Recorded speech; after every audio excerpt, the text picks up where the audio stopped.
This economy wasn't built to survive collapse, and neither were we. We've grown used to convenience, heat with a switch, food at the tap of an app, safety behind passwords and apps.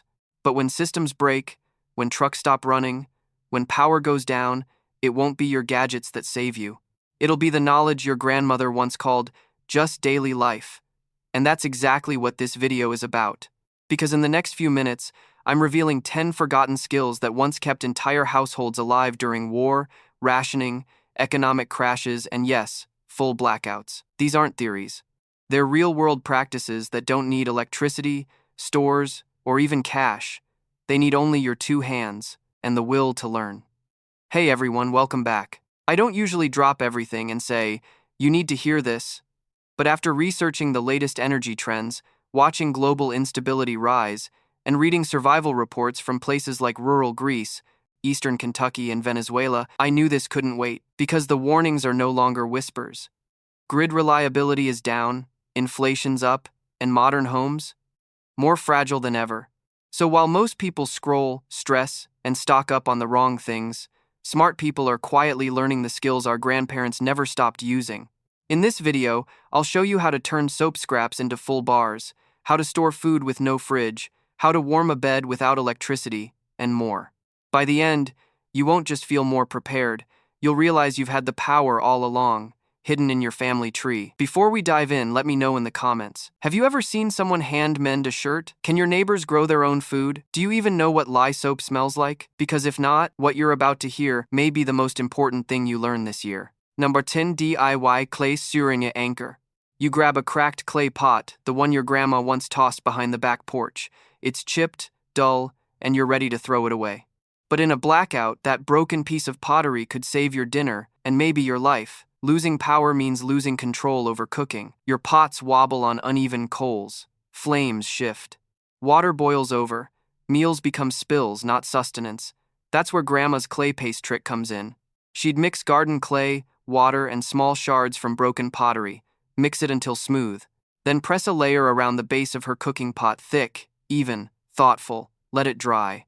What she created was simple science. A homemade tripod anchor, stable on uneven ground, insulated from coals, and fireproof when flame hit it. No tools needed, no screws, no elegant design. Just survival made tangible. When the grid fails, modern appliances become useless relics. But a clay, anchored pot? It stands firm through storms, shifting coals, and the worst of winds.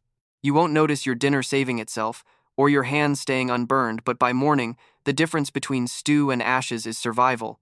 During intense blackouts in harsh climates, relief shelters reported families who cooked reliably because they had something rooted in older wisdom, not plastic timers.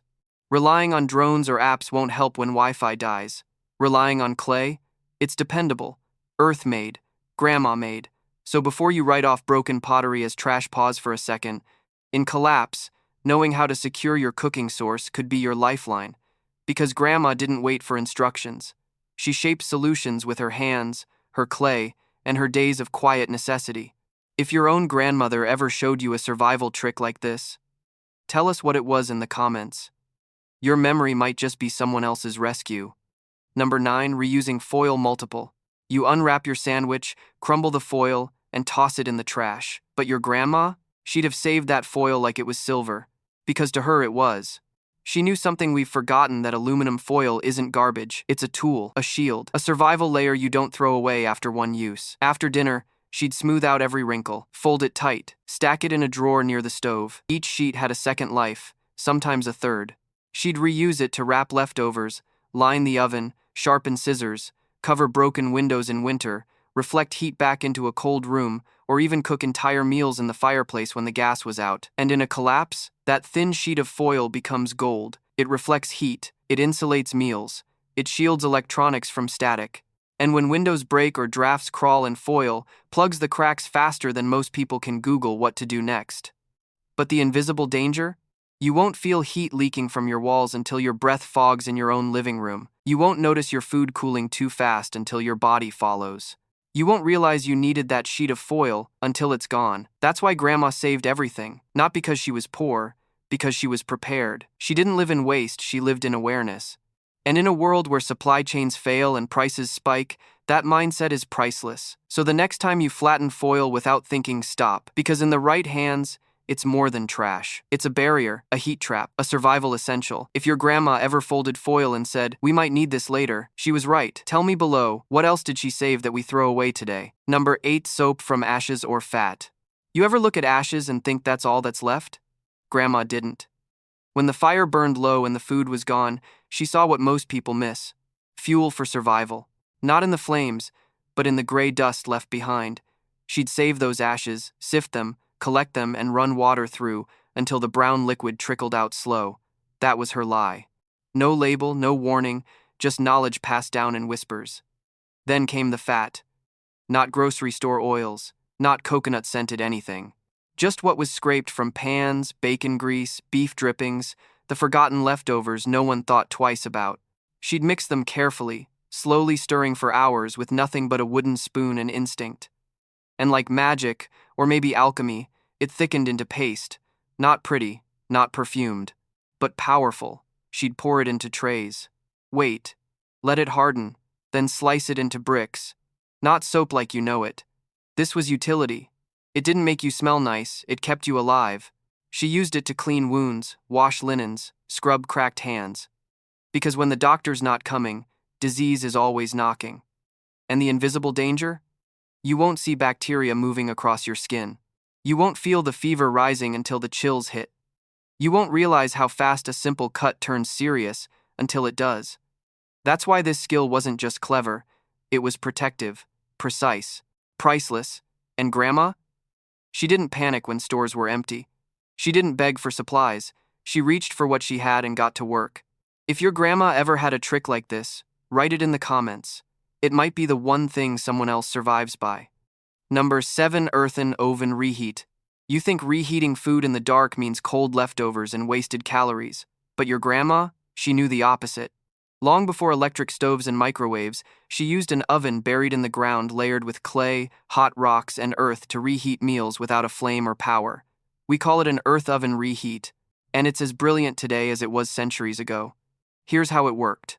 After a meal, she'd dig a shallow pit, fire stones until they glowed, pack them around a clay-lined space, lay green leaves for moisture, nestle in the food, and cover it all with earth. Then she'd walk away. Hours later, the meal would emerge steaming warm, safe, and cooked not with power but earth. Archaeologists say earth ovens have cooked food for 10,000 plus years, from ancient America to the deserts of Australia. It's human ingenuity at its finest. And the power isn't in wires, it's in what earth holds, not what you plug in. When the grid fails, or storm freezes your wiring, you can't reheat soup. But this method? It's wildfire-proof, generator-proof, collapse-proof. And the invisible danger? You won't feel hunger at first. You won't notice when your food cools. You won't sense the loss of warmth until your energy lags and your body shakes. That empty trickle of shivering starts in your gut long after your plate is cold. During prolonged blackouts, shelters with wood-fired pits kept meals hot with zero fuel. While others scrounged for microwave batteries, they sat full, focused, and surprisingly comfortable. Here's what fails in modern life: convenience gear. Fragile, electric, stock, limited. But Earth? It's everywhere. So next time dinner droops and the lights fade, don't search for power. Go underground literally. Build that earth oven. Cover it. Leave it. Return to warmth. Because Grandma didn't just feed her family. She heated their hope. Number 6, ash fertilizer for indoor plants. You look at the ash can next to your fireplace and see trash. But your grandma? She saw life. During hard winters, when food was scarce and the land froze, she'd gather ash from hardwood fires but never throw it away. She kept it, not as waste, but as food for her plants, her indoor lifeline during months with no garden. Here's what she did. She'd sprinkle a thin layer of cooled ash over soil in pots. Not a lot, just enough to dust each plant's surface. That ash was more than gray residue, it was a powerful fertilizer. You won't see the magic when you sprinkle. It doesn't bloom instantly. But over time, the soil stays healthy, less acidic, better structured, stronger roots. And in collapse, when greens are medicine and herbs nurture, that difference becomes essential. Ash is rich with potassium and calcium, plants need both. And when stores are empty or seeds are rare, Knowing how to strengthen your indoor harvest could mean vitamins, fiber, and survival. But the invisible risk? She didn't worry about that can of ash from the weekend fire. You might, though, see it as trash. Let herbs suffer. Thin leaves, weak stems. You won't realize your body needs those nutrients until illness arrives, slowly. Grandma knew food wasn't just what was in the kitchen, it was what she grew inside. Parsley, sage, mint, chives, all kept vibrant with fire-gray ash as fertilizer when nothing else could travel. And the modern twist? You won't find ash fertilizer on Amazon, but when the grid falls, or the store's locked, you'll still have a way to recharge your indoor kitchen garden right from your fireplace. So don't toss today's ashes out. Scoop them, dry them, dust them onto your soil. Maybe it's the only way you keep roots going when everything else fades. Because Grandma didn't just burn firewood, she turned black dust into a green promise. Number 5, homemade cleaning spray. You think staying clean is about store-bought sprays, fresh-smelling wipes, and antibacterial labels. But when the shelves are empty, when trucks stop moving, when your dollar can't even buy bleach, what then? Grandma didn't wait for a label to feel safe.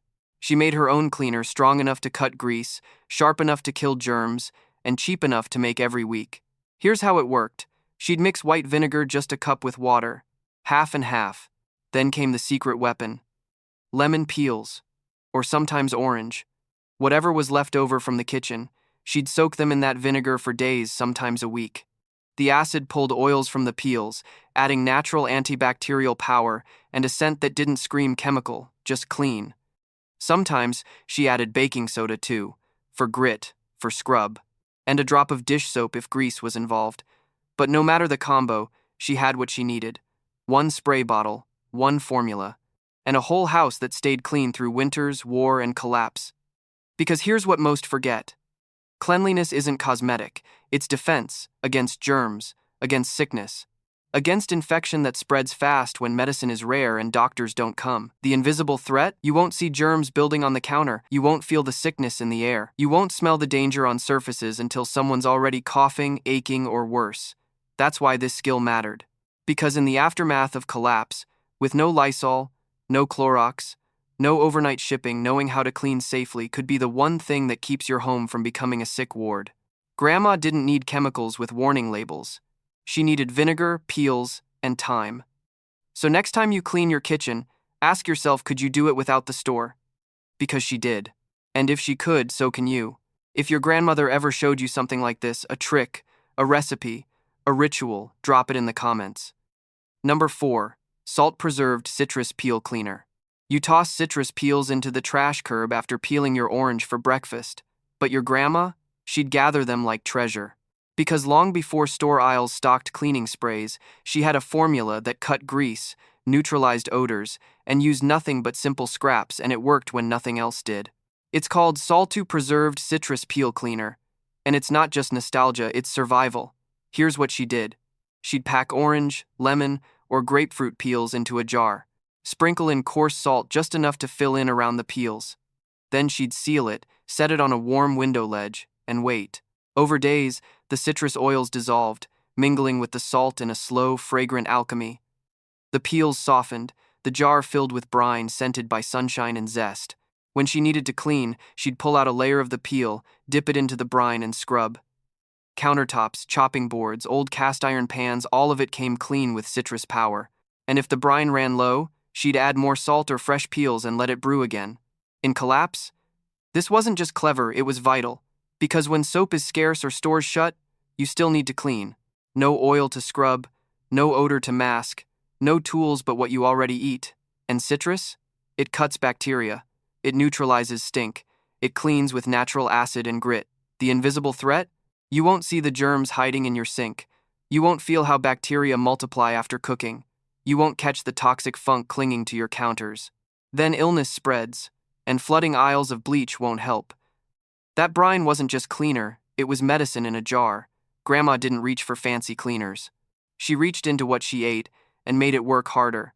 So next time you peel that orange, save the rind. Salt it, seal it, let it brew. Because collapse won't let you Google your way out. You'll need creativity, not cash. And if your Nana ever taught you a weird kitchen hack like this one you thought was strange until it saved the day, drop it in the comments. Number 3. Wool pellet foot warmers. When the grid fails and the night freezes the house, your feet feel it first. That subtle, creeping chill, the kind that hollowly settles in your bones, comes not from the air, it comes from the ground. And when facing collapse, cold feet are not just uncomfortable, they're dangerous. But Grandma had a quiet defender against that creeping cold, a simple wool insert for her boots that no power surge could kill. She didn't heat it. She didn't charge it. She made it from wool scraps, pressed into a flat insole, cut to fit inside a slipper or boot. That's it. Yet it held more warmth than any electric pad ever could, because wool carries and releases heat, even when damp or powerless. Here's how she made it. She'd take leftover wool fabric, maybe from an old sweater, blanket or scarf, fold it until it matched the shape of her shoe's sole. Sometimes she layered it with soft bits of felt for cushion, then she'd slip it into her sock under her new boot and hit the snow. The wool created dead air space, blocked the cold and wicked moisture away. No electronics, no batteries, no effort, just ingenuity. What she trusted wasn't a heated blanket. It was physics wool's natural warmth, its breathable insulation, and its genius simplicity in the dark. The invisible threat? You won't feel frostbite creeping into toes until your core starts shutting down. You won't hear your metabolism slow down. You won't notice your threshold for danger dipping until it's too late. But with wool insoles, the cold stays at your feet, far from your heart.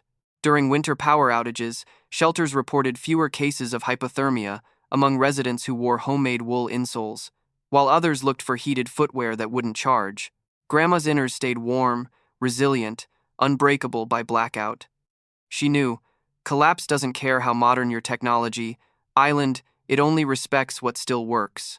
So next time you pack that drawer of wool scraps, don't just save them. Shape them. Layer them. Slip them into every pair of socks when the freeze hits. And even if the heater fails, your feet won't. If your grandmother ever tucked wool in boots or shared a warmth trick like this, drop wool wisdom in the comments. That memory might just carry someone through tomorrow's cold. Number 1. Dry leaf insulation layering. You notice autumn leaves drifting by the window, crunchy, dry, useless. You think, trash. But your grandmother? She'd see treasure. When the power failed and the draft snuck into every corner, she gathered those dry leaves not for compost, but for warmth. Here's how it worked. She'd layer cleaned, crisp leaves under her blanket, tucking them between sheets or beneath clothing. Tiny pockets of air would trap warmth. She'd stuff them around door frames to block drafts. She'd pile them inside window crevices. Result? A natural, zero-cost thermal buffer, every bit as effective as foam insulation, but free and biodegradable. This wasn't odd crafting, it was genius survival engineering. In collapse, heat bleeds out through floors and walls. A thick leaf layer stops that bleed. It traps your body heat, giving you precious extra warmth each night. No contraptions needed, just nature's forgotten armor. Here's the unseen danger. You don't notice heat disappearing. You don't hear the cold sliding across your skin until you're shivering. You don't feel your core temp dropping until your joints ache and sleep escapes you. But with those leaves layered in your bed or boots, you haven't just added bulk, you've slowed the cold. Some survival shelters even reported the difference. Families who layered clothing with dried leaves reported staying warm hours longer, even when heaters failed. What fails? Store-bought pads, electric blankets, reliance on power. In a blackout, the future's uncertain, but your backyard is rich with solutions. Next time you're sweeping the porch, stop. Sweep those leaves into your bed. Line your chair. Fill your socks. Because when silence settles and the grid's gone dark, those leaves can be what stands between you and waking cold. Grandma didn't wait for someone to sell her insulation. She used what was free, everywhere, and endlessly renewable. If your grandmother ever showed you a survival trick like this, something simple that sounds bizarre, drop it in the comments. It might be the next person's lifeline. You've made it this far, and that says more about you than you realize. Because most people scroll past, they shrug off the warnings. They think comfort is guaranteed, that help will always come, that shelves will always stay stocked. But not you. You've watched, remembered, and maybe, just maybe, you've started to see your home differently. Because what we shared in this video wasn't just nostalgia, it wasn't storytelling. It was a survival blueprint. These skills weren't born in luxury. They were carved out of necessity in cabins with no plumbing, kitchens with no gadgets, winters with no mercy. And now, as systems grow fragile, as grids falter and prices rise, these old ways, They're not outdated, they're more valuable than ever. So here's the hard truth. You don't need more tech. You need more memory, more hands-on know-how, more of what your grandmother never wrote down but lived every single day. If any of these ideas reminded you of her or made you whisper, "Wait, I remember that," then don't let that memory fade. Drop it in the comments. Because that one forgotten skill might be the one thing someone else needs to stay warm, stay safe, or stay alive. And if this kind of knowledge matters to you, if you believe survival starts not with panic, but with preparation, then hit that subscribe button.